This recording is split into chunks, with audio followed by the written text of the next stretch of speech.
Welcome to EVH Gear Discussion, the weekly EVH talk show officially recognized by the Van Halen News Desk, sponsored by VanHalenStore.com and our good friends at Simple Signs and Graphics.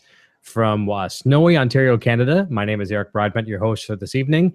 And joining me also from Canada, from the West Coast, from Calgary, Canada, good friend Diamond J Terrence. And Terrence, we got to chat at NAMM, and some people got to see in some of the video that we did. We're talking in the EVH Gear booth. Maybe tell our viewers a little bit about yourself, what you do for a career, and how you got into EVH, and a little bit about that. Cool, Eric. Thanks for having me on the show. Really appreciate it, man. Just a radio broadcaster. That's the only thing I've really ever done. One of those kids coming out of school, didn't know what we wanted to do because I like sports and like acting, but obviously, what are the odds of getting that for a career?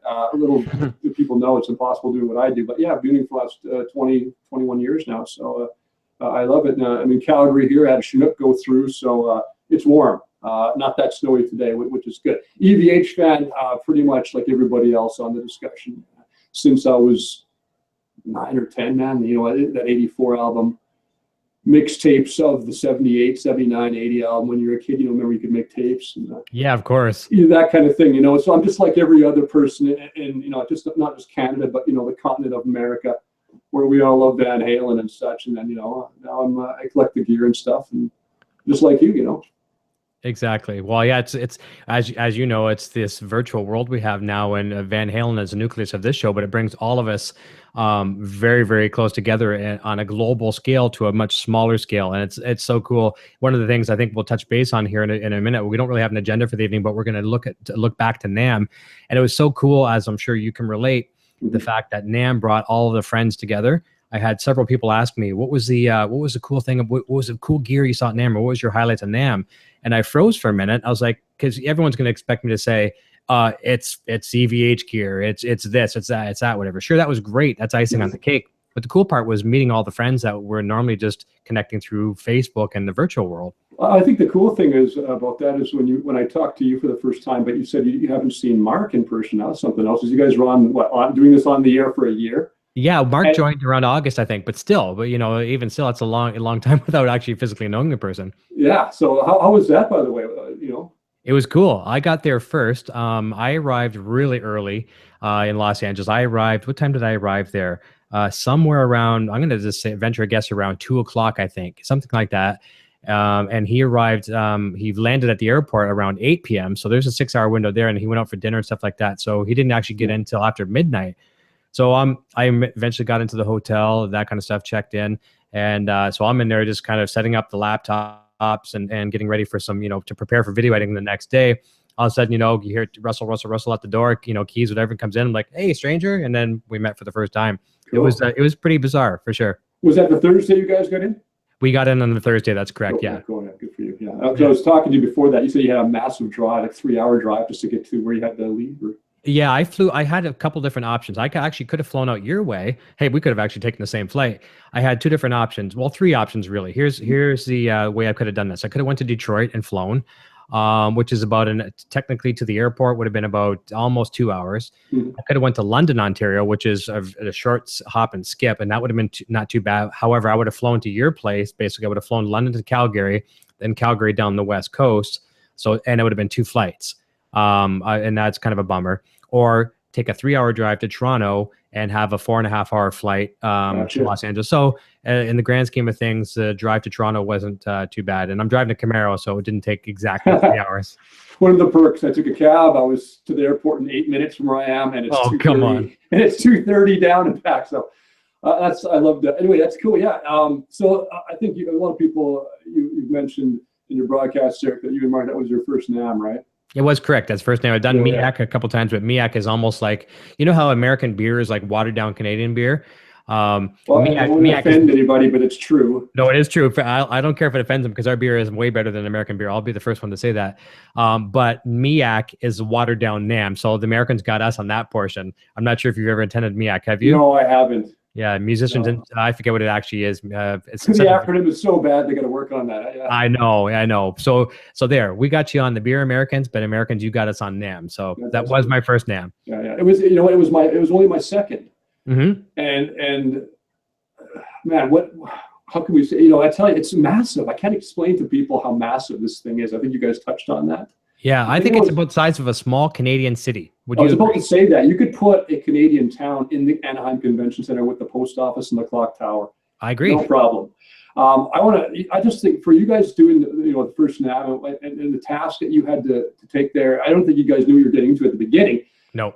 But you guys did an incredible job. I just got to say, you know, on behalf of all the people that watch you guys, because I was watching you guys as I was meeting some people and talking to old friends there and such, and you guys did not stop. You had, you know, your tripod and your equipment, and you and Mark are always talking and you're shooting it. It's just, is that why you have that NAMM cold right now? Is that? I think so. Yeah. And your body can only take so much, right? And I don't think I got germs per se, you know, like shaking hands and getting the germs and coughs and things like that. I think it was just that the body was run down. I know the very last night, the Saturday, it was overnight, whatever. I think that was the night. I'm pretty sure. No, it might have been Friday night. Here again, I don't remember, but I wanted to get the EVH Gear booth up, the first one, where I'm doing the walkthrough with Matt there. And I promised the fans, I promised both Mark and I that I was going to get it up online. And the laptop I had, it was just taking literally forever to render. And I said, I'm not going to sleep until this video is done. And I'd actually fallen asleep in the chair. I'm wrapped up in a blanket in the chair, watching my laptop, fell asleep. So I went through that I probably went about 28 to 30 hours on less than an hour's sleep. So that's where the sickness came from. That might do it. Yeah, no, yeah. I feel it. But I say, you guys did an incredible job. You know, and it's funny, it was only my second time this year. I went in 2015 as well. Nice. And we'll touch on that later with you know, I don't want to start rumors on here, but I was talking to somebody at the booth there. So, but it's still a second time around, even though I had something that I knew the convention center roughly mapped out in my mind, it still didn't matter. It's so huge. I know. It's you know, I went day 3 strong, and that's when we did the interview at the EVH booth. Yep. With nice editing, by the way, because it was horrible. I was exhausted. I was wired. Hey, we were both don't say anything bad about yourself. It was fine, man. And you know what? I'm sitting there screaming at the top of my lungs. If you heard me, it sounds like I'm trying to yell across the booth, but my voice was gone. So I'm trying to overcompensate for the voice, and I'm just sitting there screaming. But you know, it is what it is. Yeah. You don't get a second chance to do that. So if it's good, bad, whatever, it's what it is. No, you know, and I cherish going to NAMM. You know, I know because you're a musician, obviously, with your bands and things you've done in the past. And I wasn't at the level you were at, but you know, I had bands in my little town, you know, Western Canada. I loved it. But the point being is that with that, you understand how big NAMM is for people like us, you know, people that like to play and into gear itself, you know, like, you know, messing with your guitars and your amps and the sounds over the years. I mean, it's such a big deal. I mean, I couldn't really put up there with anything else. I think probably going to a Van Halen concert. Yeah, it's up on that level. And you know what? If I was to redo this again, here is the perfect way I'd like to do this. Number one, next year when I go, see, I don't travel away from home a lot. And I've retired from the band back in 2012 as far as touring on the road and stuff like that. And I was very active that way with the band. And the only reason one of many reasons why I quit the band was little Eric was just a little guy baby at the time. And, you know, as soon as he'd see me pick up a guitar case, whether it was band practice, rehearsal, or doing a gig on the road, he'd get really upset. Yeah. And that really started to break my heart. So that plus a lot of other factors, when it became not fun for me anymore, I decided to pull the plug. So long story short, here's how I would say the perfect NAMM would be next year. Number one, I'm bringing the family with me. Number two, as long as finances permit, I'd like to do close to 2 weeks. Number one, the first week would be the major portion of the first week would be, you know, vacationing, seeing the sights, all that kind of stuff. The tail end of that first week would be, okay, now meeting the friends that we would normally meet at NAMM, and hey, how's it going? Picture with the friends at NAMM, spending time with those, some quality time with the friends. And then when that's done, then take care of business at NAMM. Because NAMM is a lot about business and there's some fun too. I think that's the way it would go perfect in my books, if I could do it that way. I had a question, by the way, speaking of taking your time. I know a lot of people, my friends were in San Diego. I guess we're still rookies at the NAMM thing, because the people that I went through to get down to this year for being an associate is where I buy my EVH from. Is Guitar Works here in Calgary. It's Dave and Reed, and they're great guys. They're awesome. But they know how to do it right. They got down there the day before. I think one of them stayed and went to San Diego the next day. You know, so it's a 10-day trip all around the area. Unlike me and you, which stay up for 72 hours. It's insane. So I think maybe we should slow it down a bit. Liquid Charlie, amazing guitar player and awesome videos. I know he was there too.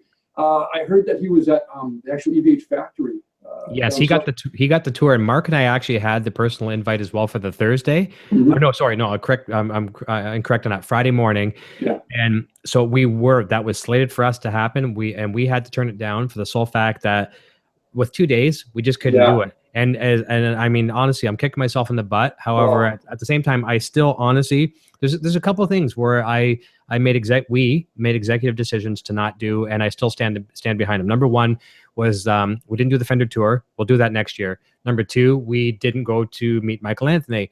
Could have done it.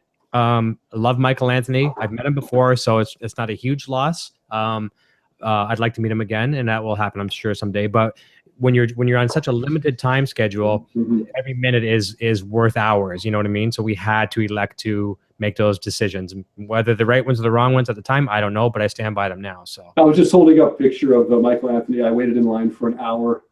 Oh, good. It was the biggest lineup of the entire NAMM.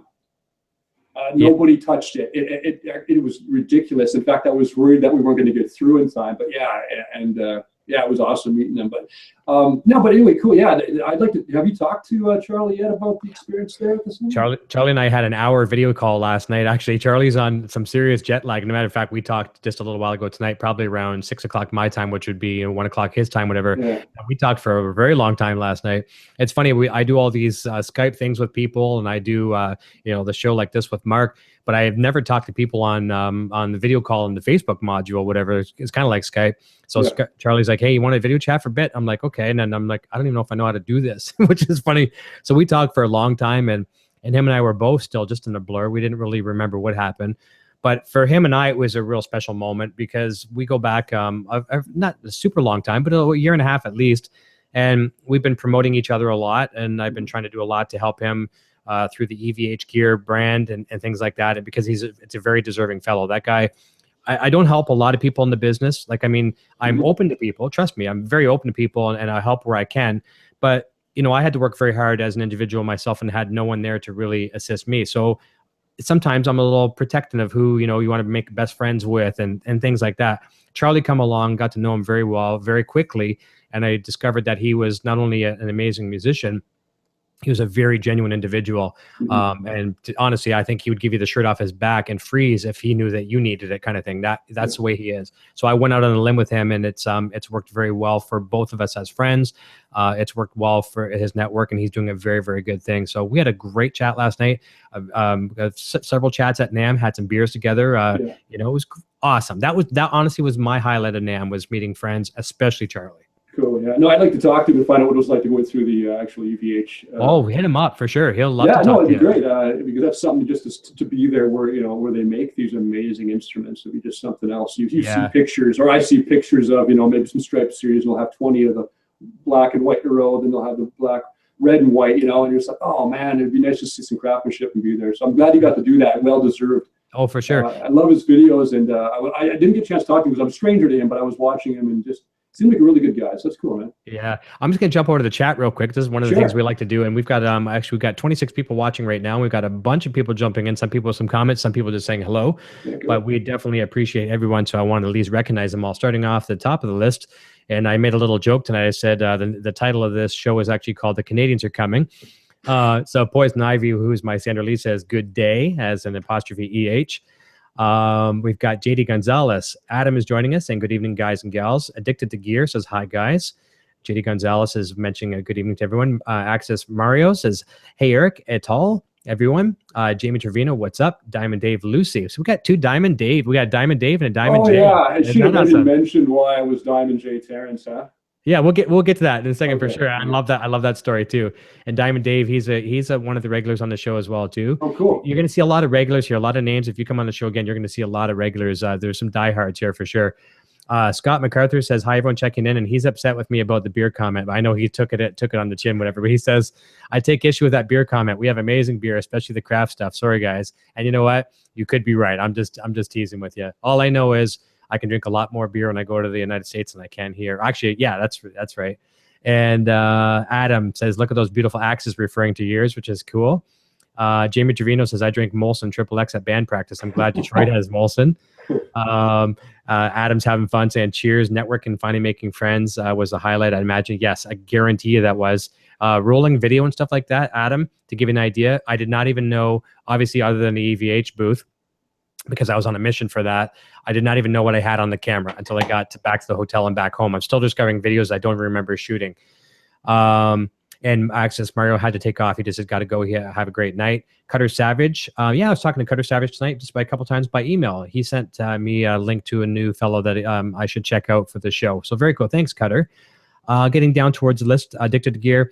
Hey, guys, what did you think of the new 2017 Stripe Series 5150 guitar? We're going to address that very, very soon because that's a hot topic for sure. Yes. I think you're going to hear some favorable opinions from both of us. Quentin James, hey, y'all. Blackie DH, hey, Q, saying hi to Quentin. Adam saying hi to Poison Ivy. He knows Poison Ivy very well here on the show. Guitar Lover, that is dedication. Quentin James, is that Adam kid talking too much already? Greg Walker, greetings, guys and gals. Great NAMM coverage. Thank you so much. Really appreciate it. Poison Ivy saying hi to everybody. Sinner's joining us. Sinner's from Michigan, just across the border, not too far from me, and he's a regular on the show. Really, really cool guy. You'll like him. Actually, everyone that participates on the show in the chat is cool. So, get brownie points just for joining the chat because we love you. Quentin James says, do both cameras look a little blurry? It's possible. I'm not sure. The Guitar Lover saying looks good to me. I pulled focus on mine before I went live. I can try to sharpen it up a little bit. Probably my end because I'm first timer. I apologize. No, it's actually not too bad. It could be maybe just a connection maybe. And Adam says cameras look good on his end, and Blackie DH says fun. Eric, holy cow, I still got more. I'm so behind. We'll get through this. Let me see. Adam says Eric is a serious mofo when it comes to professionalism. Thank you. I appreciate that. And that's somewhat true. I really criticize my stuff to the point of no return. And I'm one of my goals. I'm gonna tell you a little quick story. With my business, my business that I run, Design 39 Media, I do website design, photography, and video. And video production is a big thing, as you know, on the show. And whenever I do videos like not these ones that we're doing now, because you really can't control too much that way. Yeah. However, when I do the standalones, when I'm doing a live broadcast or like the special broadcast, or I'm doing a product demo or a guitar solo thing, I criticize those things to death. By the time I get the video done, and look what Charlie will tell you the same thing too. We both do this. By the time the video is done and we get it up on the air, we hate it. We don't even want to see it anymore because we put so much work into it that we actually hate it. And if people like it, that's cool. But I criticize it. I criticize my guitar playing. I've gotten comments from people. They'll say, "Oh, Eric, man, can you find a hat that fits the size of your head with your ego or something like that?" If you only knew how much I tear myself down, which I'm going to stop doing. And that's what I used to do with photography. I'd say, my photos suck. My videos suck. And I said to myself, you know what? I'm going to make a goal that I'm going to say, okay, I'm not going to say I suck anymore at this, at photos or video. And then now I can say I offer this service because now I'm proud of the work, right? Mm-hmm. So yeah, that's where I go. That's I don't even know where that tangent came from, but that's the professionalism, I guess. That's because we're as artists, we always tend to be our own worst critics, right? That's correct. Yeah. I think one of the biggest things is, Eric, a lot of people like us that are all very creative people, especially you and Charlie, are perfectionists. Mm-hmm. And the reason why you get good is you're challenging yourself. And get a bit far where you get frustrated, but I think you're at that right level. Yeah. Both you and Charlie with your videos. So yeah, it's good. And you know what it is too? Recently, it's really funny. Who was I talking to the other day? Oh, you know what? It was Henning Pauly, the German fellow that was on the show. We had him on the show a couple nights ago, and he's a huge YouTuber and a very big inspiration on me as a YouTuber for doing this kind of thing. And he was saying, I didn't get into YouTube to become a musician. I was a musician and I became a YouTuber. And the same thing as me. A lot of people might use this as a vehicle to get into a band or things like that. In my opinion, I've done the band thing and I was very successful with it. I think in a way we come that close to getting the record deals in Canada. And I think I did better than getting a record label because I got everything but the record contract. And the record contracts, especially with big ones, can really change someone. And I think to my family, you get offered a lot of money and things like that. Money can change people. And I don't think I'd be the type person that would get changed by money, but I don't necessarily want to have that temptation either. So I have my family. I have a history of music I'm very happy with. So I'm very content with that. But the show is my band, so to speak, if that makes any sense to you. Yeah, it's my band. It's the promo that you put into it. It's the pre-prep like you do for a show. It's the putting up your posters guerrilla style on the the bus stops almost. We don't do that in the real world anymore. but it's a virtual promotion. It's and it's a band. It's a band. It's just a different way of doing it. You know, and it's funny. I was thinking about this as I was coming back in the flight after going to NAMM, and I was thinking, man, you know, sometimes we do complain in our first world problems. I still like to call that, you know. Of course, I say that. Yeah, I use it more than ever now. But you know, my band would be, you know, myself, just my career. I've been lucky enough to you know, play rock and roll music and to program radio and work with amazing people, you know, down the street here at CJ92 in Calgary. I mean, so that's my band. You know, the other part is, you know, so you have a great career and you collect guitars. I mean, can you get any better than that, Eric? I mean, really? No, it's not. It's not, you know. And if, you know, I had money, I don't know what I'd do with it either. I'd probably give it away. Yeah. Because I don't think the collecting would be as fun anymore, because I've been collecting for 20 years now, all this Van Halen gear. And it wouldn't be fun if you had the coin and the time to go around the world doing calls like I've been doing, and you find, yeah, if you went and bought 12 EVH guitars at one time because you could afford it, they really wouldn't mean as much to you as, yeah, exactly. you know, yeah, You for know, sure. yeah, like you could buy the collection in one swoop, and it would not be that fun. No. Nice, but it wouldn't be fun. Like how long it took me to get this bad boy right here. You know, I found this one in a little shop in England. You know, and there's a whole story on that I'll always have, you know. Or, you know, we could talk about this later, or this custom N4 here. Another one I found in a little shop in Britain. And that's got a really cool story. You know what we're gonna do? I've got it highlighted where I've left out in the chat. And even though this isn't an EVH guitar, I like the story on this one because I know about it. Because when you met Nuno at NAMM, I got to see this story. So let's take a segue right now and tell us about this guitar. Tell us about meeting Nuno. This lineup was a lot better, Eric. This one I was sixth in line and waited 20 minutes. Fantastic. Nuno Betancourt signed up. Great guy, by the way. And of course, Michael Anthony. This was the one that took about an hour and 10. Nice. Still not that bad, really. An hour and 10 minutes to meet him is not that bad. You wait longer at Disneyland to go on a freaking water splash ride. Oh, yeah. Do you want to talk about the Washburn? Yes, bring that up right now and tell us the story on that one. Sweet. Okay, well, I like to collect black guitars, the standard models. Like, I mean, I have a lot of EVH guitars, but like I was telling Eric off there, I like to keep my collection normal. So all stripes, all blacks, and including black. Just the way, I don't know, just the way I do it. Anyway, so I just really always thought that his N4 was really cool. And I thought, man, I wish they really made a gloss black, you know, and I always hummed and hawed for 15 years. And I was on, you know how you get on the web at late nights and you start looking guitars, and it led you, and all of a sudden this guy on YouTube has some store. It doesn't exist anymore. I think it was a store he might have had through his own website, through his basement in his house, that he had the old guitars he was selling. And he did a video, and like, that can't be an N4. It's gloss black, because all this other thing is a wood finish, right? This total, yes, correct. Yeah. And sure enough, it is. And so I got a hold of him through, I think it was YouTube, which was hard to do. And then I got a hold of him, I think it was on the phone after, and that was fun dialing that, because I don't know, it's like 164, then 5, you know, I know their number, whatever is how it is. And I did a deal with them, and I got it, and I was like, oh, and it came in original case. First thing I did was I got a hold of the company Washburn, and I gave them the serial number on the back to make sure this was authentic. I did. They said they didn't say how many they made. They said it was extremely rare. This is a 1998 USA custom shop. So they did a line of gloss black for a short week in 1998. I've never seen another one. There is another black wood grain where it's blacked out here as well, but not one that's a normal neck and gloss. And anybody at home, let me know. I'd like to know how rare it is. Washburn says it's extremely rare. Wow. But I showed a picture of this to Nuno. He didn't even know it was an N4. He goes, what is that? I go, that's your guitar, dude. So how I got it, though, it was the original German Floyd on here, black. It was XL, Bill Lawrence in here. This was black, and all this was black. I wanted to make it my own. I still have the original parts, but I wanted to make it my own. So I got a great guy in town here to build me this. And he got the chrome, then I put chrome here, got the 1000 here, I put the EVH here, and I got the 2 EVH pickups here. And then I put the D2 in, and it just smokes. It's an amazing guitar. Even here, it's chromed. I love that. That looks really nice. Yeah, no, I love it. And it came with the original case too. Very important for me when you collect. You always want to make sure you have the right case. Oh, of course, yeah. Yeah, no, so, I love it. So tell us, when you talked to Nuno, you said, so Nuno, I got this guitar. And how did that I showed him the picture, and he goes, yeah, cool. I go, dude, like, and he goes, oh, what? Oh, is that my guitar? He didn't even know. He had no clue that they made this, apparently. So I don't know how rare it is. Obviously, I'm sure Nuno must know his product, just like EVH would know his, right? Yeah. Yeah, so I'd like to know if someone at home knows how rare this thing really is. Yeah, we get a lot of guys in the chat. That are just these guitar gurus, and maybe they know. The action is absolutely I've never ever touched this thing. Even with the weather in Canada, it goes from cold to hot. Extremes. No pun intended. Did you hear what I did there? That was pretty funny. I didn't mean to do that. I didn't mean that. Apparently played a show in July. I heard. Anyway, don't want to get too much into that. But yeah. So I think that's a cool thing. I EVH'd out a Nuno N4, and it even rips more now. So. I like it. I like that. Thanks, man. Yeah, very nice guitar.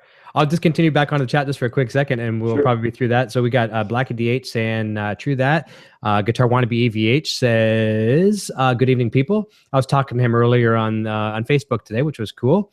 And I've got somebody dinging me like crazy here that probably doesn't know that we're live on the show right now. That happens sometimes. Let me see here. Guitar Wannabe says, good evening, people. And Adam says, I don't think he settles for subpar footage. Wannabe, let me see. Guitar Wannabe says black, so he's seeing the guitar, he's liking that. Adam says NAMMnesia. Yeah, that's something that Mark, he hashtagged coined the frame, and I was like, yeah, I definitely had NAMMnesia, and the NAMMnesia, and there's like NAMMthrax. Mark also said NAMMthrax. Yeah, we went for breakfast that morning. We were at the hotel at the breakfast there, and he's like, we were having breakfast of Nampians. That was pretty funny. It was like everything. It's almost like an Austin Powers episode. You know what I mean? When it was like, when Austin Powers does the one-liners, and it was like NAMMnesia, Nam this and that, so on and so forth. Just 1 second. I'm going to let this guy know that we're doing a live show. Yeah, no problem. No problem. And there we go, live show. Thank you. I'll get back to you. Let me see here. Let me see. Greg Walker says, Poison My Paranoia. How is my name highlighted with a red box? Am I on probation? That's funny. So maybe Greg might have said something wrong, or he might have said possibly if you say the words EVH Gear discussion or something like that. I think it thinks it's us or something. So maybe Poison Ivy will comment in the chat. She'll let you know why he is highlighted. NAMM crackers and fine cheese and wine. Very nice. NAMM crackers. I like that. NAMM crackers. That's a good one, man. We have to have some NAMM crackers next year. Maybe NAMM might do that. It'd be great. That's great. Because they have a lot of food trucks outside, so why not? That's right. And Poison Ivy says not singing on my end, so maybe it's something weird there. Reminds me of my boys whose little Eric's age cute as Fook will say. Pardon my French. Jamie Trevino says, I pre-ordered the Digitech Freak output from Sweetwater. Did you get a chance to check it out? I was sold after Andy Timmons demo. No, I haven't seen it, that particular unit, and I was a big Digitech user years ago, and I haven't really used them for probably over a decade. I'm sure they're good. I'll look it up for sure just to discover it. Let me see now. Jared Frost says, happy Friday, fellows. Glad to be here. One thing you'll share with our friend Jared Frost, he has that same Wolfgang to your right, the Ebony, the newest one that just came out, striped with the Ebony. Cool, yeah. He has that one, plus a wealth of other nice products. You guys should touch base. Try to friend each other. Jared, find Diamond J here through my page, whatever, and friend him. He's very cool. You guys will get as long as you can handle another Canadian on your list, you'll like him for sure. And you guys will talk shop all day long. You'll like each other for sure. Yeah. And Adam, Jared's a regular here as well, too, a guest sometimes. Charlie is behemoth guitar player. There's no doubt about that. Let me see. Quentin James says, hey, those little guitars on top of Eric's amp, what gauge of strings are they? Those are 3-gauge strings. They're gauged 3 to, I think, to 21. So 3 to 21 gauge strings. They're baritone. I had to cut them down a little bit to fit. No, just kidding. Let me see. Blackie DH says, Jared, Mr. Frost is joining us. Lots of familiar names here. You got it. You Canadians going to build a wall too, Quentin James says. I don't get into politics too much, but you know what? I don't think we need a wall. I think if any Americans want to come over here, you know how polite we are over here. We're more than welcome to come and join us. But on that note, when I was in Los Angeles, every single person I met, I felt like I was in Canada, because maybe some people might say I was in the wrong part of Los Angeles, but everyone was super nice to me. I got multicultural, and I loved it. Loved it. From cab drivers to Uber drivers, I got to learn about their families. What did you think? Like, you've been to LA before and things. What did you think of the atmosphere and the culture and how people treated you? And tell us a little bit about that. I'm not a huge. I mean, I don't mind LA. I just go through LA because of LAX, the land. I like to get out of it. Yeah, or California in general. I mean. Of course. Like, I mean. You get the stereotypes. I mean, I was hanging out with some people there, and the funniest thing I think was that NAMM was, we have Little League here, so I guess that's like entering your kids into curling at a young age. I'm like, the last time I curled, dude, was like, I told him was a grade 8 because we had to do it in gym to finish like a final or something. So there are the stereotypes, of the beavers, the maple syrup, and the curling and that. By all means, great that they're there and they're accessible to us. Notice we haven't said A yet. I know. I usually do it 20 times in the first sentence. And there is enough room up here. I think our population is 36 million and our landmass is bigger than the US put together. There's room for everyone to come on up. Just watch the grizzlies and don't anger a mama moose. That's right. I'm surprised how many people, I know, I'm surprised how many people that guaranteed us that they're going to come over. I was really looking forward to Bryan Cranston moving in next to me, and not necessarily Miley Cyrus and things like that. But I was like, hey man, Walter White might move over this way, and all these other people like that. Well, they work up here. I mean, they work in Vancouver. I mean, they shoot a lot of movies and TV shoot outside of Calgary here. Hollywood North. The last time in NAMM 2015 in January, I remember I was getting on the WestJet flight and I was sitting beside somebody and I was like, who is this person? Who is this? And then the person pulls the script out and then, I'm sitting beside Tom Hardy the entire time. No way. Yeah. I love Tom Hardy. I think, I was watching Taboo the other night. Great show and all, but sorry, we're getting off the EVH Gear discussion here. No, it's totally good. That's totally fine, man. Totally. Yeah. Because I like to sit at the front a lot because it's, I carry on, you're on and off, you're quick, and you know what I mean? I'm not being a snob. I don't think I'm better. I just like to do that. It's the opportunity. I do it. But yeah, I was sitting beside him there and everything. It didn't look like him at all because he was a lot shorter. He had the beard going, but he was shooting the Reverend up here with the Capri on that. And all the actors were hanging around Calgary. You always hear about, Leo had soup downtown on 6th down there. The girls that go crazy in that. But no, I sat beside Tom Hardy. I didn't bother him at all. Yeah. Nobody knew it was him. I remember I think I bothered him when we got back to customs. I just asked for a quick photo. I didn't even blow his cover. In fact, the guy who took the picture, I said, it's an old brother of mine. Haven't seen him in a few years. So, and it was great. Yeah. So it's just kind of cool. And NAMM does that, For sure. I actually had one celebrity on our plane. I didn't get a chance to meet him. And it wasn't one of those things anyways. I just want to get on that plane and get home. But it's not as cool. Well, I shouldn't say it's not as cool in the air. I mean, Tom Hardy's pretty awesome. I mean, he's freaking Bane, right? Yeah. But it was cool. Remember Beverly Hills 90210? Oh man! When did that come out again? I would have been 15. And you probably have more man points if you say you don't. I know of it. I just didn't watch it. Yeah. So. See, I think you're a bit younger than me. How old are you, if you don't mind me saying? I'm 42. Okay, so yeah, you're a bit. I'm 48, so a little bit younger. But it was 90210 was like the hot show back in the day. It was like the rich kid snobs and all that kind of stuff. And Jason Priestley was Brandon Walsh, I believe. And he's Canadian, obviously. He was one of the stars of the show. He was on the flight coming back to Canada. Whether or not he lives here or not now, I don't know. Probably not. Probably visiting family or whatever. Maybe he does.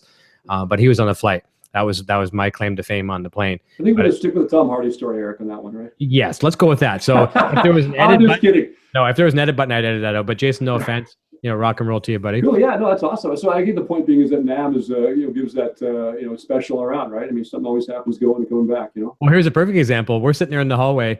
Mark wanted to go into a souvenir booth. I think he was picking up a NAMM shirt, the one he wore on the show a couple nights back. Yeah. And there's some things that I can't do when I'm running around with a tripod. And one of the things is going to these souvenir booths and stuff like that. You saw the rig I was carrying around. Yeah, great rig. So he runs in there. He goes and grabs a shirt. And while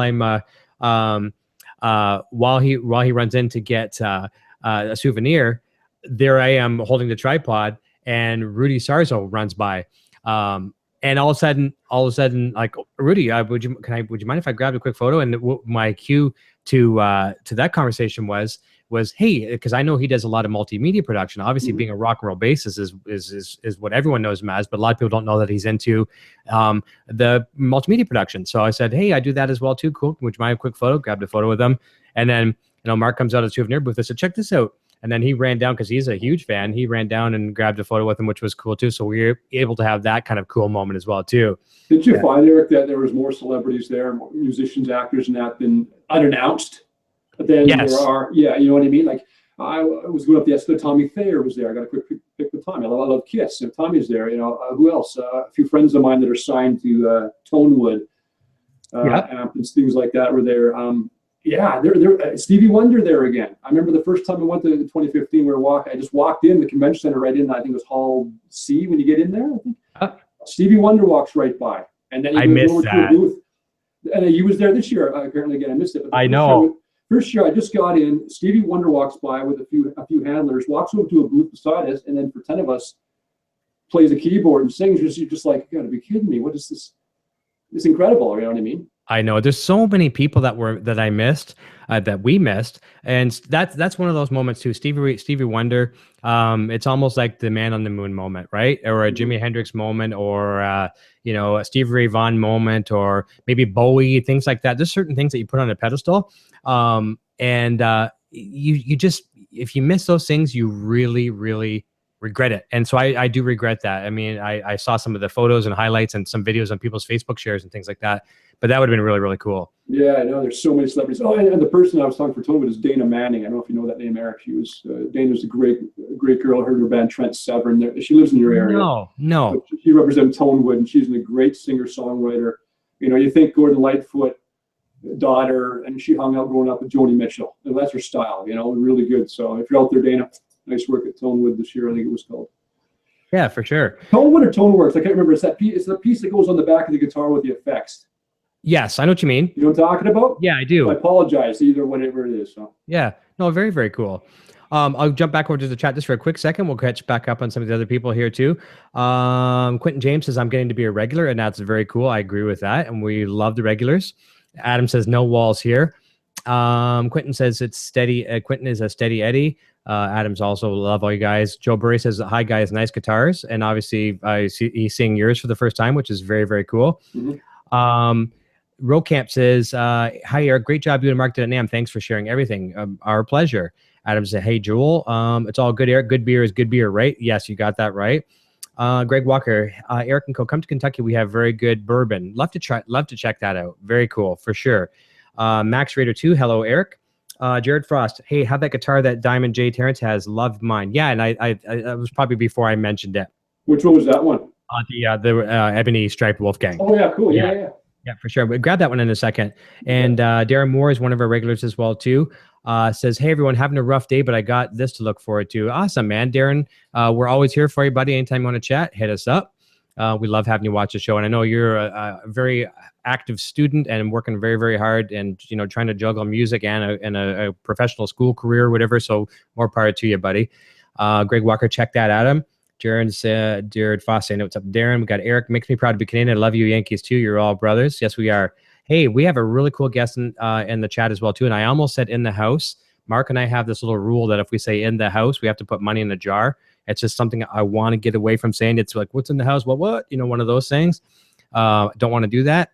So I almost said in the house. Especially with an exchange rate, if any U.S. citizens are, I think we're 76 to their dollar right now. Oh, man, that hurts.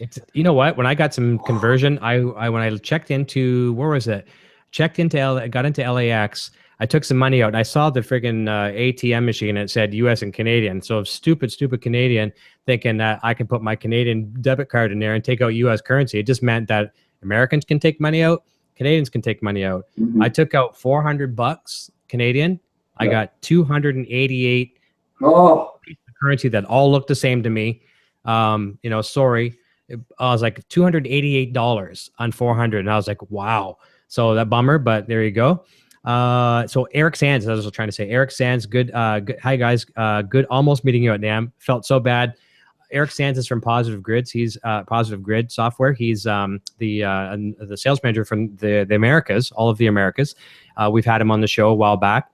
And we were planning, he invited us to a special event. I think it was on the Saturday night. We could not make that event. We're like here again too, just so many things to do and so little energy. But we were in the same booth at ESP. You saw that video recorded of George Lynch. Yeah. It was awesome. And I'm doing a pan back. I look back and I could probably like reach over 5-10 people and high five and slap him in the hand. He was back there watching as well too. And that's as close as we got. And he kind of winked at me and, nodded his head. But that's the closest we got. So Eric, we're going to get together sooner or later. And I'm not sure what you do here in Canada. If you come up into the Toronto area, which is kind of the Mecca, Toronto, Vancouver, things like that. If you come up to Toronto, we'll get together for sure. If not, we'll see you sometime in the near future. Darren Morris, thank you. I'm just stressed out with college work and my guitar playing has reflected that. Can't play well and I'm stressed out. This guy, Darren, is a young kid and he's an amazing player. You got to check him out. He's it's amazing when these young kids kick your ass and make you want to work harder. And Darren's one of those kids that I say kid, Darren, you're not a kid, but you're a kid to me. You're as old as some of my kids, but you make us work hard. So very cool. And hats off to you, Darren. Another person that needs a big shout out for talent as well too. The Guitar Wannabe EVH is cutting holes in his new Purple Wolf. Oh my! I saw some pictures on Facebook. He's doing some stuff to it, and we had a lengthy chat through Facebook as well too. He sent me some very encouraging words because he was big on YouTube at one time and kind of got out of it. He was one of the first guys doing YouTube Van Halen covers and things like that. Okay. And he sent me some very positive feedback. You know, saying that because of what we do here on the show, it got him into you know, getting back into it. So you know what?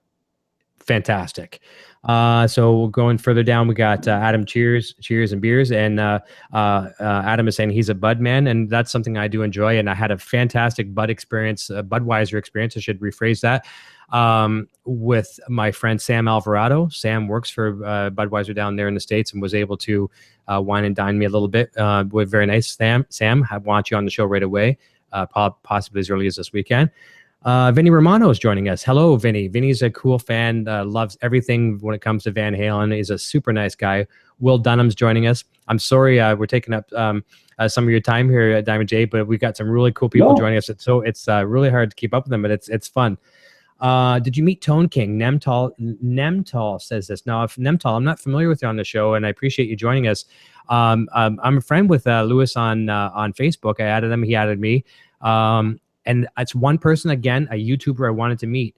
I put a lot of these people up on a pedestal, and I do look up to Tone King a lot. I see a lot of his work. He was one of several people that got me into doing what I do today. Did not meet him. I sent him a message the other day through social media and just said, hey, I missed you at NAMM. You know, love to have you come on the show. We'll see if that pans out. Big fan of his, for sure. Big fan. He's got great stuff. Vinny saying hi to Poison. We've got YouTube open up a new world for me, and I met so many people because of that's Guitar Wannabe EVH. And Adam says contracts mean nothing. You're the real deal. You do the show because it's in your heart. Agreed. And Poison Ivy's thumbing up that as well.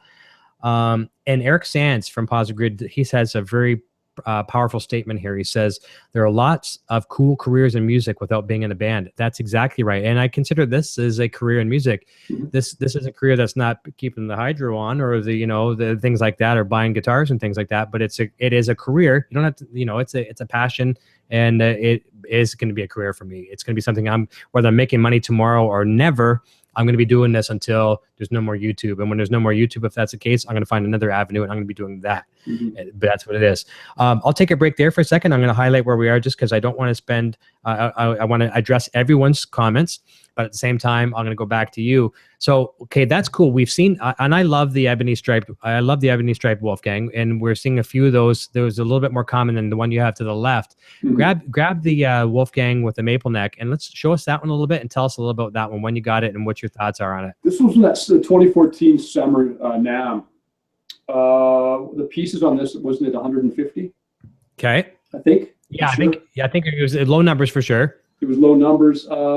And the weird thing was, I remember when one was in Calgary, somebody had that, and then Sweetwater got a hold of me, say, hey, Jay, we have one for you. Do you want it? And I thought, you know what? Nah. And I just kicked myself because I thought, no, this won't be limited. They're probably just doing showing it NAMM 2014. Then by the end of the year, until winter, they'll have a mass produce. Well, that's not the case. I know now not to do that anymore. I know now to strike while the iron's hot. Hence why I have the 5150 and the Bumblebees already ordered. I ain't messing around anymore. Yes, but I finally found this one. I had to wait a long time, and I was talking off the air with Eric, and I found this little gem in a little shop in England, which is a great source for music over there, and they love the EVH over there. I haven't been there myself, but just talking to these people on the phone, this has been unplayed. I think it's number 45, if I can remember. 49. Nice. Out of 150, I think this is. Unplayed. I was very fortunate to find it at a very fair price. In fact, it was so fair, that's why I didn't pull the trigger on it with the funds over the phone, because I didn't know the funds and money over the phone, because I didn't really believe it. But it came unplayed with all the case K, the tags, everything. Yeah, I love it. It's just absolutely nice guitar. I got to be honest, some of these guitars I haven't played yet. Yeah. Now, what are your thoughts on that one? I'll just share my thoughts in a moment. What are your thoughts on that guitar with the black hardware? Would you prefer chrome hardware on that one? I'm a chrome hardware person. Not that I'm an expert, but as a kid, always messing with my guitars and stuff, I just like the look of the chrome, and I thought just because it would affect the resonance too, wouldn't it? I could be wrong. I don't want to upset EVH. I don't go for that. I know that was mentioned at the EVH booth. Oh, was it? Okay, so I'm not the only one who thinks that, because I don't know. I just always thought chrome because it wasn't coated. What's your take on that, Eric? I don't know. It's hard to say. I mean, here's how I address that. No, that was told to us at the EVH booth, and I'm not knocking. That could come from Eddie himself. And you know what? Oh, really? Yeah, it could be. It could be his thing. And here's the way I look at it. I look at it as a comfort thing. Maybe it's I don't want to say a superstition or anything like that. I just think if the chrome works for Eddie and he gets the best vibes from a chrome bar, chrome bridge, chrome this and chrome that. If it may be the exact same as black or gold or whatever, but if it makes him feel good, then that's the mojo, and that's what you go with, and whatever makes you happy. In other words, go for it. So yeah, I guess that is, because I always thought too, because just mess around with a kid, will it affect the resonance? It's not going metal on metal. Like that's what I did with this one here. But I just like the look because this was all blacked out before. Yes, and it's just nice to have a little bit of chrome thrown on there. So I chromed it here, like I said here early in the show. I mean, if you're just joining us now, look back and show there's a little story on this. It's pretty cool. So yeah. You want to rewind and watch this one for sure. It's a very cool story on that end for it. Yeah. Very nice. So in my opinion, I like the chrome. It looks cool. It looks cool there for sure with the black. Now you've got, let me see, I'm going to go to your camera here. You've got, now that's nice. I do like that. Now that's obviously got the chrome Floyd, right? Mm-hmm. Yep. This is so new that I still have the sticker on the bucker there. Oh yeah, very cool. But well, not new, but I haven't really. Again, I haven't played it yet. I know a lot of people will be banging their heads, but this one I love Ebony necks though as well. I know. I started to really fall in love with them at the EVH Gear booth with playing some of those. They were great. But yeah, it's a great little guitar here. This is the next Bumblebee will be this, but isn't it maple? I couldn't remember. Is that maple neck? That one is a maple neck. I think. You know what? I got to double check. I almost forget. I get mixed up with my facts sometimes. You just so many guitars, and we all know this, Eric. Me and you both know all the facts. And same with everybody else at home. Maple. I don't know why I even had to look that up. I asked the guy. Who was the guy there that was the product? Manager Matt Brown. Great guy to talk to. He knows his stuff inside and out. Asking him stuff like, why the Bumblebee has the maple, but yet not black. It's chrome. Like. They said there's no rhyme or reason. They just did it. There's no rhyme or reason to what they're doing here. They just throw stuff on paper. He says they throw ideas out there. Consensus goes to the assembly line. Yeah, you know what it is? It's throwing spaghetti at the wall and seeing what sticks. Yeah. And I think they made a good decision on that one. I've got it on the screen here right now too. Just bring it back up again. I feel like Janice from Price is Right, showing the guitar. I know. I don't think the black Floyd on the Bumblebee would have looked good in my opinion. So I think they made a good decision on that. Yeah. Now, here's another weird thing here. To go the exact opposite way, I've got a buddy on Facebook. He ordered the, not the ivory that we see today with the eye hooks and the kill switch and things like that, but he bought the USA ivory, and he had from the factory, he had him black it out. And in my personal opinion, I mean, if it made him happy, awesome. My personal opinion is, I thought, oh man, why would you do that on the ivory and put black hardware on it? But who am I to say my opinion is right over there? So if you like it, and he was thrilled, so hey, there's no right or wrong on this stuff. Oh, so we put the black on the actual. Oh, I see. So we wanted to make it like the from 20 years ago. Was that trans trim guitar, like fire in the hole and stuff? Who was that? Kind of. Who is that? Was that what's his name? He builds amazing guitars. He's from like Michigan or something. Chris Hubbard, right? I'm not sure where he's from, but he's been on the show before. I'm not sure if he's. I don't know his actual home state, but yeah, that kid can build some serious guitars, man. He built that trans trim. Ivory with I think it was the black hardware, obviously. Yeah, he's been doing some PVs. He's been doing, looks really good actually. So but how the guy? Who are you talking to? Whose guitar were you talking about here? The gentleman. I forget who we were just talking about now. How do you call the shots? Can you just, when you buy a guitar, how do you get a hold of the right people? Oh, okay, I know what you're talking about. Yeah, the USA. I'm not sure if he did it through a dealer, and then the dealer in turn reached out to. I don't know the details how he got that one to custom. But I guess a lot of times too, it comes down to you throw some money a certain way, and you can probably get just about anything you want, right? Yeah. So I don't know how that all came about. I can reach out to him, and you know what? I've never extended the invitation for him to come onto the show. Not that I haven't wanted to, just never even thought about it. Yeah. So maybe we'll get him on and we can talk about that. And his name's Mike. I'll just leave it at Mike for now. Cool. And see if he wants to come on and tell us a little bit of the story about that. Yeah. Sweet. A couple other comments over in the chat. NAMM Halen, that's another good one. We're naming all these NAMM things that Mark was coming up with. So Guitar Wannabe says NAMM Halen. I like that one. That'd be a good name for a Van Halen tribute band that you assemble and put together at NAMM. So NAMM Halen, I like that. Yeah. And actually other people are seconding on that one. Let me see here. Diamond Dave says, hey, did you see the new blue Wolfgang I got? It's killer. Yes, he posted some things on Facebook. I saw that. And I think he had, if I'm correct on this, Dave, you had the blue Wolfgang with a kind of a sunburst maple Wolfgang neck. Is that correct? Let me know on that one. Was that the standard or was that the... was a standard, I believe. Yeah, he's kind of doing a hodgepodge of a few different guitars. So he's putting some pieces together. I see. Make his own custom work. Cool. Benny Romano says EVH forever. Let me see. Jared Frost says for sure he'd love to chat, but obviously referring to meeting up with you. Adam saying we're Canadians have lots of room for more EVH fans. We have some Quentin saying he's from Kentucky, and I mentioned my friend Sam, my Budweiser friend. He says greetings, gentlemen. And Sam actually just ordered the nice new, well, not new last year, but the military green. I call it the green drab or the army green Wolfgang special. Yeah. He's really looking forward to that one, and I think he's going to love that guitar. He's obviously going to be food-toning it down the road as well too. And somewhere in here, I'm not as good at the chat as Mark is at times. Mark is in that. Is it? I almost said it. Almost. I didn't say it. Mark is in the chat. Say it. All right, good. Okay, disclaimer. No one heard me say it. Mark is in the. Mark is in the chat. Mark was he's traveling all this week again too. He's just home now as well too. That's why he's obviously not on the show. He was going to be getting back late tonight. Back a little bit earlier than we thought. Oh, good. Eric Sands says he'll be in Canada for the grid soon. You're getting a visit. Fantastic. All right. Even if it's Toronto, awesome. Eric, I'm coming to see you. It's not that far. We'll do some dinner and all that good stuff. Adam says, Eric Sands, please invite me to Eric's house. I'll bring the cold ones. Let me see. Jamie Trevino, this is good. Ready for this one? For the both of you, the biggest highlight of NAMM and go. And also, do you remember to check out the Lizard Spit booth? Okay, so biggest NAMM highlight, go. Michael Anthony. Cool. All right. I'm going to throw it out there. Other than friends, because I've addressed that. Biggest NAMM adventure, EVH Gear. There you go. And I mean, yeah. But that's cool. No, that's totally cool. I mean, and I probably would have said Michael Anthony had I met him. You know what I mean? Mm-hmm. So very, very cool. Let's get everyone. Adam says he wants to come to Erickson Jam. And Dirty Apes is saying, what do you guys think would be the next for the Stripe series?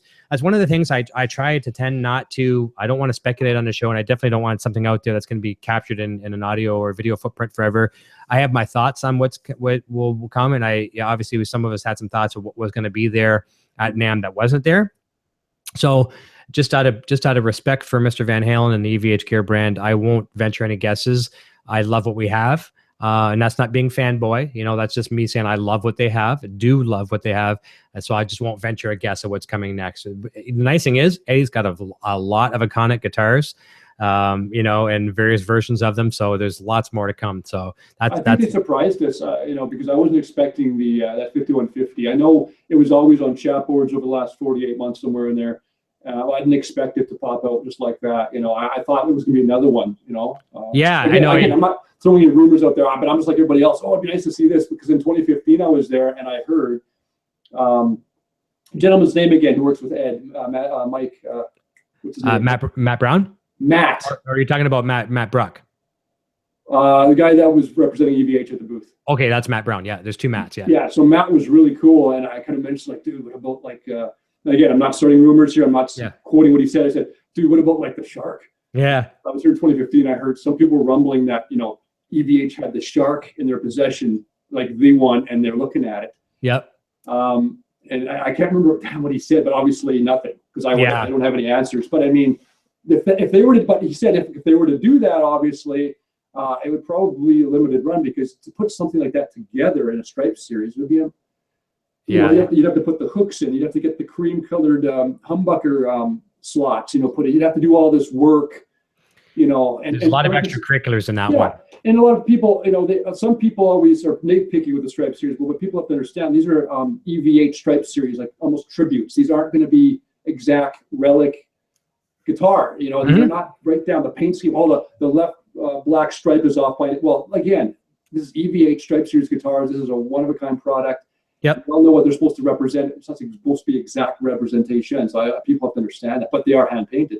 It's funny too, is some people actually attack like the Frankie replica, when they can actually consider it a replica, not an homage or a tribute or whatever. Yeah. And you look at $25,000 and people still complain about that.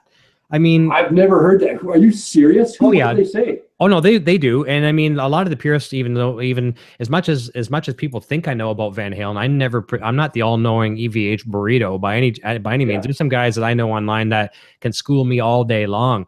Oh, this reflector's in the wrong spot. That's not the same type of reflector. That's not the same color of the hue of the red. Blah blah blah. And you know what? You're right. You're probably all right. Yeah. I know a little bit about the brand and I love the brand. However, it's if they complain about a $25,000 guitar, what are they? I mean, it's a $2,000 guitar or under. When I say $2,000, it's under a $2,000 guitar. It's not going to be exact, and so when you talk about Shark or things like that, there's going to be things where that's a huge labor of articulation, detail. It's not going to be a guitar that's going to be retail for little Jimmy that 16 gets his corn detasseling money. You know what I mean? Yeah, these products are always going to pay their respects to the original. When you look at it, you know exactly what they're doing. Yeah, and it's not going to be exact. That's the whole point, I think. And people have to get over that. I mean, it's Ed's stuff. Ed made those guitars with his own hands and painted them, and that's never going to be exact. I like that, and I mean, and the fact too, Matt said it very, very well, and people were commenting on our video. A couple of people were saying because Matt used the term homage. And there were a couple of people were tearing him a new one, saying, how many times can you skirt around the issue, by not saying it's a licensing thing. You know what? No, it is an homage, and there could be some legalities and this and that and whatever else. But you know what? At the end of the day, EVH brand logo is stuck dead center. Eddie has signed off on it. It's a cool. I mean, I want that guitar in the worst friggin' way. So, and I mean, I like you do, and a lot of other people do. So, is it the same as what the Kramer was and things like that? Absolutely not. No. Is it going to be a cool guitar that we all know that comes from the EVH Gear brand that is a good player? Of course it is. Yes. And we can afford it. Everyone can afford it. Yeah, that's a cool thing. Talking to Matt, great guy. He's awesome. He's good. Just being a fan of it, he's talking about like how they made the 50-50 guitar and all the other products. Like Ed signs off on these, so I think he was saying that he'd be great to have on your show, by the way, because I don't want to put words in his mouth. Because I was trying to remember, when you're at NAMM, you're just the amnesia. The invite to for sure. So try to remember without. So again, Matt, if you're out there, don't take this. But I was talking to him, and he was mentioning how they're building it. So they would get the body done and painted. They would send just the body to Ed. Ed apparently signs it, like literally signs it, and they have it in the shop saying that's a go. So they take it. He goes to Ed's house. He told me, I know that for sure, with the guitar. So if Ed likes it, that you can't get any better than the guy who created the other ones. It's done, folks. I don't know. I didn't think there was a big issue. I don't really go on these chats and know that a lot. But I mean, you're listening to you, Eric. I didn't think people were that fussy. There's people that take it as like the Holy Testament. And more power to them. If you got that kind of passion for your heroes and stuff like that, and I do too, but I don't scrutinize it to that. Like, I mean, if there's a line that's out of place or something that's airbrushed a little differently, whatever, I've got some blemishes, a couple blemishes. I got a blemish on my white stripe back there, and it's nothing to do with the manufacturing. It's a piece of wood. I've got it like a nice, I call it nice now. At the time, I was upset because I had a bit of a burn mark in the wood of the neck. And I was like, oh, I don't know if I like this. And Sandra here says, no, you know what? That's actually nice. That gives that some character in the neck. It's just a vertical stripe in the wood. And it's meant to be there. It's a piece of wood. Exactly. It's craftsmanship as I go across the lathe, it's a piece of wood. It's supposed to be that way. And it's just a burn it's just a burn marker. I don't even know. I shouldn't even use the word burn mark. I don't know enough about lumber, but like the darker piece of wood in a piece of maple. Right. Yeah. So it's just next show, I'll dig it out and show you. Sweet. And it's like almost would be like a skunk stripe, but on the side of the neck. And it's, it's cool. So that's unique because you're not going to see another one in the exact same spot. Right. You should do that. I'll do that. You know what? I'll go get all my guitars because I was talking off the air. I've collected over the year. I have about 18 of them now. Yeah. And I'll get them all out here and we can just quickly on camera show. Maybe you could show me your black and white and I'll show you mine. And we can just go. Why don't you do that? Why don't you do that now? And let me see. We're looking at, we're about 55 minutes into it. We'll go to about quarter after. We'll do another 20 minutes. Okay. And while you go get a couple guitars, I will continue on through the chat. How does that sound? I only have 2 more here. Everything else is in storage, like not in my apartment. Okay. Do you got 2 that you can bring out? I can go. What do you want to find? I got a, yeah, I'll see what I got. Or were you talking about another show to do it? Yeah, I was seeing another show because I go down to the storage unit. Oh, no problem. Let's do that. Guitars in an apartment in the middle of Calgary. Oh, no problem. That's fine. We'll see if that is in for sure. I'll just continue on with a few more chat questions here as well. Let me see here. So Dirty Apes was saying, yeah, what do you think will be the next Stripe series? Too hard to say. And you know what? I'm just getting over NAMM, which was only a week ago. So I don't even want to think about what's coming next year. He's saying, what do you think? Like, we're not putting any words in EVH's mouth. So what do you think, Eric? I mean, we can say what you think. But what I'd like to see, it doesn't mean it's going to happen. Like I would like to see, I don't want to say the Rasta because everybody's on that. I would like to see one that surprises us. So I don't know, man. Like, what do you think, Eric? What would be great for the Stripe series? I mean, other than the Shark or the Rasta, I mean, well, those are. I think, in my opinion, strictly in my opinion, disclaimer, legal disclaimer there. Yeah. In my opinion, I'd love to see an affordable Frankie. Like, you know, not like the Stripe series, you know, the red, white, and black stripe, you know, a single humbucker deal. I'd like to see a Frankie that's affordable. Even if it, I don't know, I hate to even say this, if it was more, even if it was a graphic and was produced where it's an affordable one for the general masses, like in other words, the $25,000 deal, but in a scaled down version. The only way they could do that would be to do a graphic, and that they probably won't do that because, and that's the true, thing back to the fans. They're not giving you graphics; it's hand painted. So that would be very, very cool. Maybe okay. Here, just some other options. Like back with PV, back in the PV days, they had the custom shop where you could custom make your Wolfgang. Yes. I don't think that would be too much to ask for. I think that'd be very, very cool. Pick a Wolfgang, pick your neck, pick your bridge, pick your your color configuration, a set neck, blah, blah, blah, a bolt on, whatever you want. So that's kind of cool. That would be do you think they would ever do that? I don't know if they would, because nowadays with this social media and getting parts that you need, people could do that on their own, probably a lot cheaper. They can, and at the same time, as a lot of people say, Wolfgangs are kind of made to order now, anyways. I mean, not to the point where you can pick and choose your parts and things like that. But a lot of times, you go to dealer XYZ over here, and you say, I want to get this guitar. They contact Fender. Fender puts in the work order, the purchase order, and then they make that guitar for Guitar Center or whoever it is. So it's kind of made to order, anyways. But that, like I'm saying, I'm not thinking it's ever going to happen. Yeah. That's just something I think would be cool. You know what would be a good guitar we almost forget about? I was watching the other night, I don't know where, Live Without a Net, and it's easy to get sucked in watching it. And he brings out the Stein merger guitar. Steinberger, yep. Yeah, Steinberger, sorry. That'd be kind of cool. Yep. Because you'd have to get with that trim on there, obviously. And see, that'd be a guitar too that wouldn't be affordable. I mean, yeah, I guess not. You could come up with like a trans trem, but the trans trem tremolo itself is so very expensive. I think the trans trem would be the actually price of a full guitar Stripe series. Oh, easily for sure. A couple of our friends actually have some trans trems. Obviously, Chris Hubbard that you mentioned, he's got one. I'm not sure if Dave Nesdall has one or not. I don't think he has one. He might.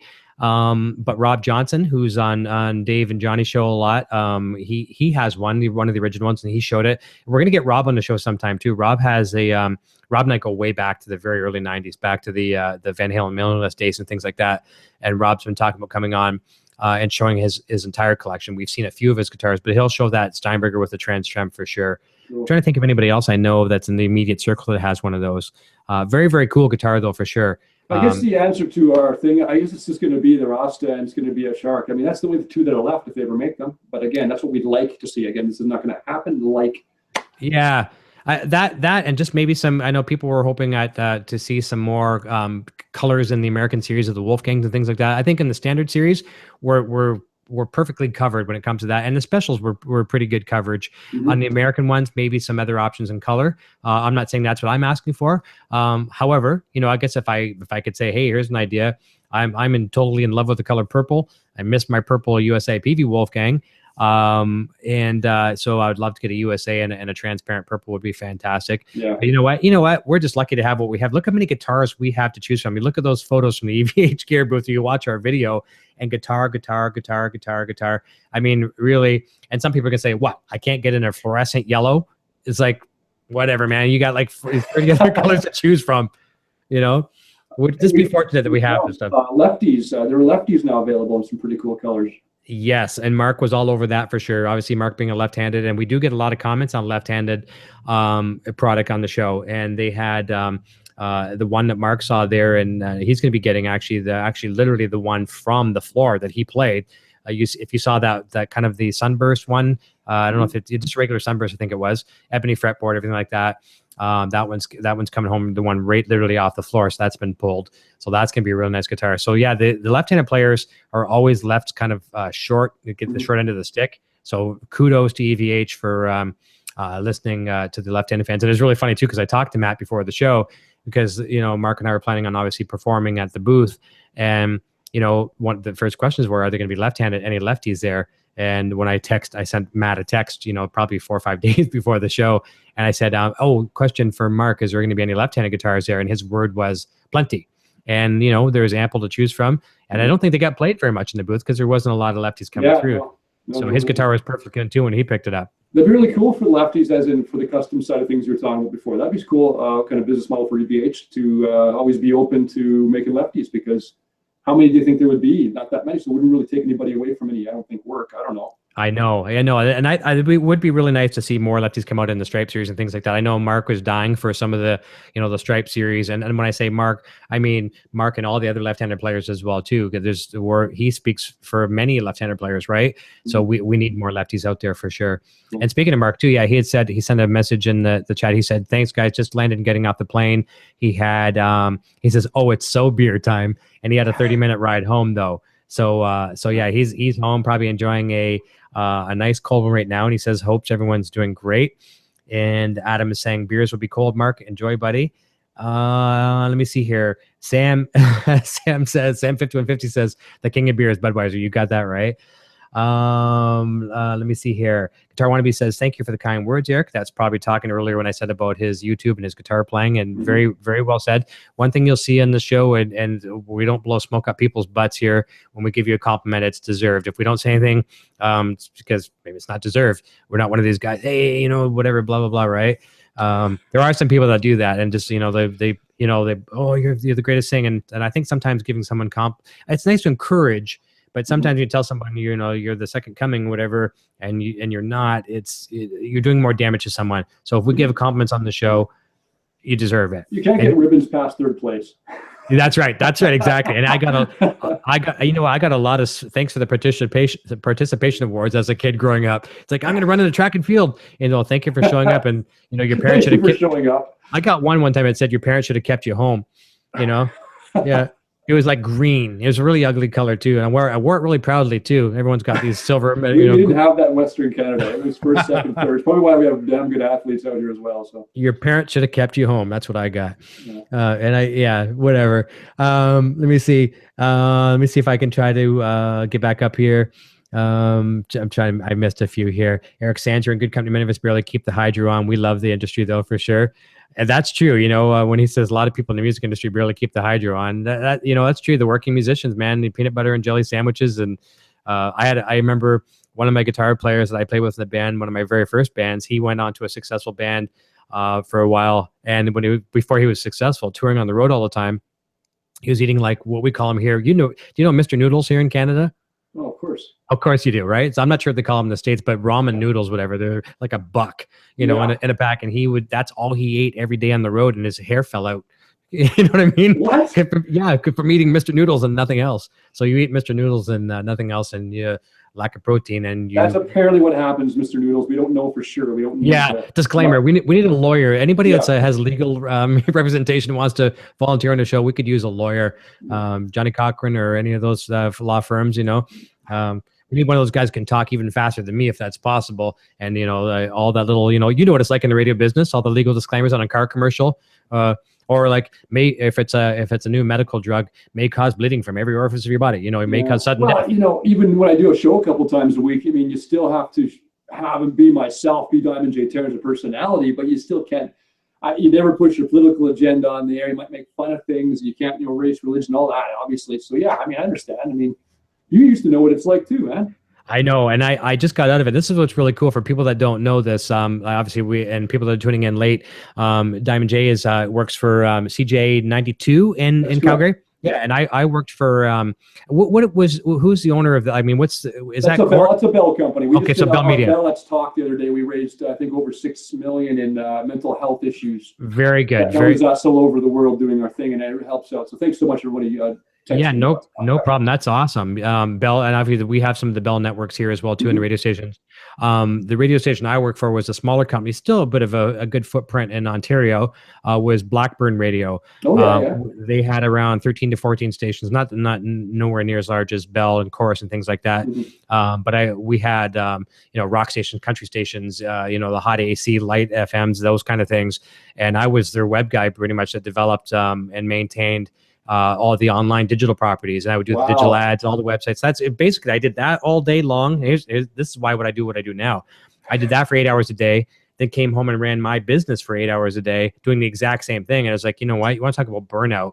And just had a day one time, and the sales manager was a real, he was a dick, is what he was. And that's the first time I've ever said a bad word on the show that I know of. And I just said one day, you know what? I'm taking my coffee machine. I'm taking my Van Halen 1984 first edition pressing record, and I'm going home. And I left. And was it the right decision at the time? Probably not, but I teach my son every day to stand up to bullies and jerks. And if I would have stood there and took that crap one more day, I'm not being a good role model to my son. And now I got an extra coffee machine, and I got a Van Halen record here, which is nice. And you're of course spreading the great word of EVH around the world, Eric. Yes. You wouldn't be doing this as well as you are without that day of christening. I think so. It put some fire under my my butt. You know what I mean? Are things easier for me now? No, they're a lot harder for me now. But at the same time, nothing good comes easy. Just like with this show, there's not a cakewalk doing this thing. Sure, we just talk gear and we're hanging out and talking, but at the same time, there's promotion, there's the technical side. We don't have to get into that. But anything in life, whether you want to be, a doctor, or a lawyer, or a rocket scientist, or who knows what, massage therapist. Give it your best, man. A musician, give it your best, and nothing good comes easy. Just don't ever try to take shortcuts. Maybe that's why you love to do, and you won't feel like you're working. I mean, that's true for both me and you. It really is out there. I'm not, you just have to just take that step, right? So. Yeah. This is a couple good comments in here too. I may have missed a couple. Let me see. Someone was asking about the stripes on the guitar, and Jared and both. So actually Sam mentioned he ordered his Army Green Wolfgang, as I mentioned. Can't wait for its arrival. He's getting it on Monday. So Sam, definitely got to get you on the show, and we'll have a look at that the minute you get it. Cool. Mark and Jared were both addressing the fact that all the stripe guitars are hand painted, as you mentioned as well, Jay. And you also mentioned that even on the interview that we did at the booth. Let me see here. What else we got? Jared's also saying the new lunchbox will be featured.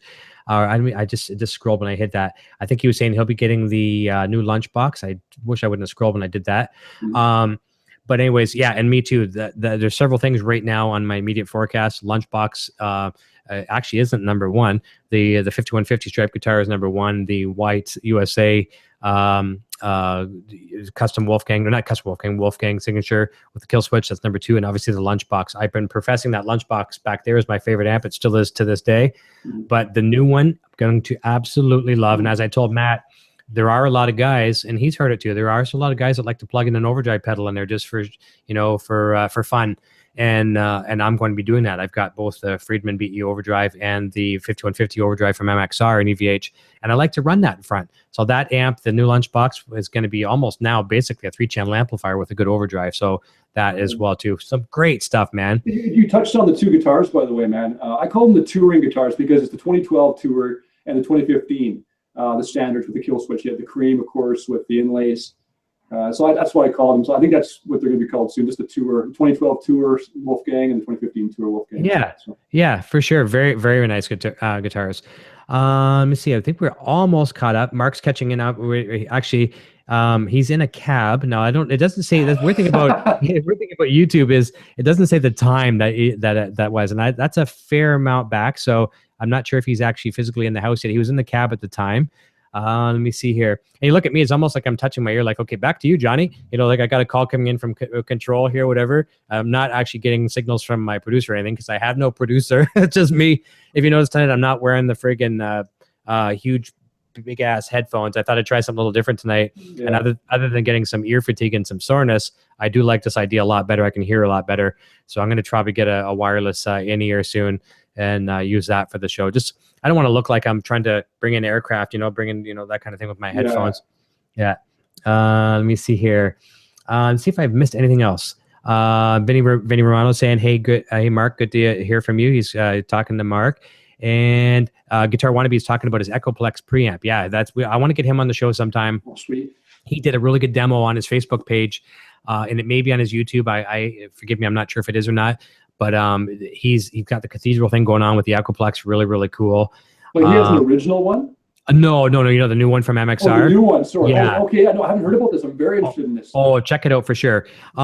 Guitar Wannabe, if you can post a link, if you have it on YouTube, please feel free to post it here in the chat, and then Diamond J can take a look at it. Or if you can't do that, if it's on Facebook, Guitar Wannabe, I think either on the EVH Gear discussion page or on my own personal Facebook, because you have me as friends. Look for where I tag Diamond J on Facebook, and then feel free to add him or send him the link, whatever, so he can have a look at that. He'll be really appreciative of it for sure. And Michael Smith says Sandra Lee is your producer, Eric. Yeah, you know what? Honestly, she does a lot for the show. Sandra Lee she actually managed my band towards the midpoint of the career of the band, and she's one of those people that I don't need a woman to defend me by any means, but at the same time she has my back, and I bounce so many ideas off of her on a daily basis, and I can't think of a better person. And here's why I'm lucky to have someone like that too, because I've said this a million times on the show. You'll get a kick out of this. I'm sure, maybe throughout your years of dating and girlfriends and stuff like that, you might have had a girlfriend that was like, oh, why buy another guitar? Blah, blah, blah. That's why I have a lot of guitars, a great career, and I'm single, ladies. Can you believe that? There you go. Diamond J at P.O. Box, No. I'm fine for that. There's some important people in my life, but I'm lucky. Anytime I even think about trading a guitar or selling a guitar, it's like absolutely not. Some people. Oh, really? Yeah. Dude, that's great. Oh yeah. Some people will tell me to sell a guitar, and other people say, I think about selling a guitar, and it's like, I at the time I'm doing it for good reasons. Okay, maybe if I sell this guitar, it won't take any money out of my bank, and then I can get another guitar. Then you're just back to where you were. You got the same amount of guitars, and you regret the one you got rid of. I've sold some before, and like that purple Wolfgang, that PV purple Wolfgang, sold to a good buddy. As a matter of fact, I had a guy from the other side of the world call me today, and he's going to be contacting the guy that I sold my guitar to, and he wants to buy from him. I'm like, oh man, if I just had the money right now to buy it before he did, I could have it back. But you know what? I saw one on either Kijiji or eBay just the other day, man. Oh, really? Wolfgang. Yeah. Yeah, and you know what? I don't want any other one though. That's the thing. You want that one that you toured with and played with and stuff? Yeah, because it was the bomb. And I mean, this. You could grab another EVH, striped Wolfgang beside you off a shelf, and it won't play the exact same as the one you got beside you. You know what I mean? Because the neck's unfinished, and the oil from your hands shapes it over the years. Believe it or not, people don't understand that. There's a lot of things. Blood, sweat, and tear, and beers, and freaking just who knows what, right? Mm-hmm. Yeah. So for sure. So Craig, Guitar Wannabe is going to send me a link, or he's going to get to me whatever, and I'll post it. So that's fantastic. Sweet. I'll share that for sure. Let me see here. Oh, actually, it's coming in right now. So okay, I'll do that. I'm gonna do that. Kind of copy it. Copy. Let me see. Copy link address. Here we go. For people that in the chat, I'm going to post that, and it's pretty cool. I'll just ask that you hang on for about 15 more minutes before you watch it, because if you click that, then you're going to lose the show here. But I do want you to watch it. So as soon as we're done, we say good night and thank you. Please watch that video. Mm-hmm. Hate to say new trade policies mentioned in the States. I'm sure manufacturers are listening. Yeah, so new trade policies, obviously with politics going on right now, who knows what's going to happen. And Adam, I guess Adam and Poison Ivy are joking back and forth, and he says, in all seriousness, you're a fantastic gal, Poison Ivy. Keeper, guaranteed. And Vinny Romano saying, Mark, see you on here soon. Yeah, Mark and I may be doing something tomorrow. I'm not sure what the full agenda is. I know we toyed with some ideas for tomorrow, so I hope so. We'll get on here and have an afternoon broadcast or something of the sort. Saying hi to everybody, and I think I've actually literally caught up. So if I've missed anyone in the chat, I greatly apologize. I gave it a real trooper effort. I'm hoping I can get my parents should have kept me home award tonight. Maybe, but I tried. Yay! I tried really hard, and whatever. But it's just nice. You'll see that on the show. We're gonna have you on again multiple times for sure. But you'll see that the fans you're gonna see a lot of names that are regulars. Yeah. You're gonna know them like your buddies at wherever you go, wherever you hang out, stuff like that. So it's good people. But just to recap on our NAMM adventure, it was very, very cool. You and I talked for probably about a week. Like obviously we've been talking longer, but we talked a lot the week leading up to NAMM. Mm-hmm. Getting to NAMM, we had a lot of fun. Got to connect, and I know like the last few hours of I think it was Saturday. Was it Saturday that you and I did the interview? I think so. Yeah, it was day 3 because that's why I was completely wired and tired. Yes. So we're Facebooking back and forth. Okay, where are you at? And so I'll meet you there at 4:45. Yeah. We did. The funniest part though is when I was going down the escalator, you guys were coming up. Yes. And I'm like, hey, quarter to five. That's exactly what I said. 4:45, 4:45. See you there. Yeah. Yeah, it was awesome. So we still hooked up. But I really don't have much else on the agenda. We're looking at 10:15 now, so we'll wrap up in a moment. You want to do one more thing really quick, speaking of yes. which? Yes. What you got? Van Halen fans out there, I asked Michael Anthony, I said, I actually mentioned, I said rhetorically, I said, man, sir, I hope those rumors are true for 2018.